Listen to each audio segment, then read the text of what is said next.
யாருக்கெல்லாம் படி வந்தீங்க? உலக மக்கள் எல்லாத்துக்குமே நான் படி வந்துட்டேன். ஆமா, ஈசன் இறையனக்கார இடம் எங்கும் கிடையாது. எங்குமே கிடையாது. ஓரறிவு முதல் ஆறறிவு உள்ள அனைத்து ஜீவன்களுக்குமே நான் படி வந்து விட்டேன். அம்மா ஆமாண்ணா, என்ன படிகளை போய் பார்க்க வேண்டும் என்று சொல்ல எப்படி சொல்றேன்? அப்பதான் ஆதிசக்தி பார்வதி பார்த்தார். சுவாமி, என்ன என் இடத்துல 8 நாளா 2 உயிர் இருக்கு பட்டியா. 2 உயிர் பட்டியா இருக்கு. ஆமா, அண்ணனை பார்வதி கண்டவுடனே கையெடுத்து வணங்கி கொண்டு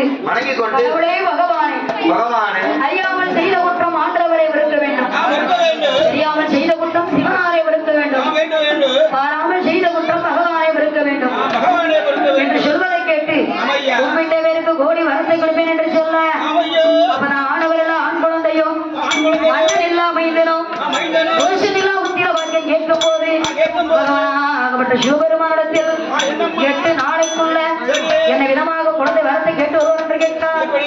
சுடர்வணங்க மண்டபத்தில் 32 தூணதீர தூண்டாத மணிவிளக்கு பக்கத்தில் ஆண்டவர் அழைத்துக் கொண்டேன்.